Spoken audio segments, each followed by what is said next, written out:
झुंजार SC37 news Osmanabad. नमस्कार, झुंजार SC37 news Osmanabad या YouTube चॅनलमध्ये आपलं सर्वांचं स्वागत आहे।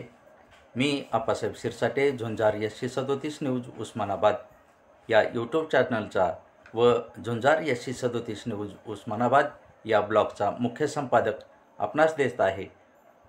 दिनांक 15 ऑगस्ट 2025च्या उस्मानाबाद, धाराशिव व परिसरातील 10 ठळक घडामोडी। 79व्या स्वातंत्र्य दिनाच्या सर्व दर्शकांना हार्दिक शुभेच्छा। आपण पाहत आहात 10 ठळक घडामोडी। वाशी, कळंब, उस्मानाबाद तालुक्यात पावसाचा धुमाकूळ, पाणी सगळीकडे झाले, अनेक खेड्यापाड्यांचा संपर्क तुटला। तिन्ही धरणाकाठचे जनजीवन झाले विस्कळीत, पातळी धोक्याची ओलांडली। 79वा स्वातंत्र्य दिन जिल्ह्यात उत्साहात विविध कार्यक्रमाने केला साजरा। जिल्हाधिकारी कार्यालयाचे मुख्य ध्वजारोहण पालकमंत्री प्रताप सरनाईक यांच्या हस्ते झाले संपन्न। भारतीय बौद्ध महासभेने केले डॉक्टर बाबासाहेब आंबेडकर पुतळा येथे ध्वजारोहण। भारतीय बौद्ध महासभेचे पदाधिकारी, समता सैनिक दल व इतर अनेक भीमसैनिक होते उपस्थित।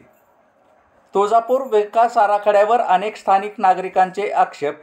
अशा आक्षेपावर सुनावणी न घेणे हा न्यायालयीन प्रक्रियेचा भंग असल्याचे विकास आराखडा समितीचे अध्यक्ष तथा उस्मानाबाद धाराशिव जिल्ह्याचे पालकमंत्री प्रताप सरनाईक यांनी जिल्हाधिकारी कार्यालयातील बैठकीत केली नाराजी व्यक्त।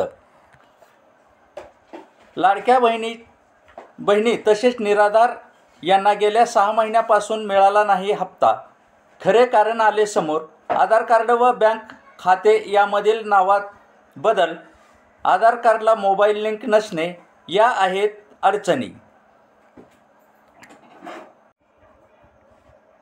जिल्हाधिकारी कार्यालयातील शिवसेना पदाधिकारी आनंद पाटील व खासदार ओमराजे निंबाळकर यांची पालकमंत्री यांच्यासमोरच हातघाई। पालकमंत्री यांनी बैठक लगेच संपवली। कळंब शहरात महिलेकडे का पाहतो म्हणून झाली एका गटाकडून एकास मारहाण, 16 जणांवर कळंब पोलिसांनी केला गुन्हा दाखल।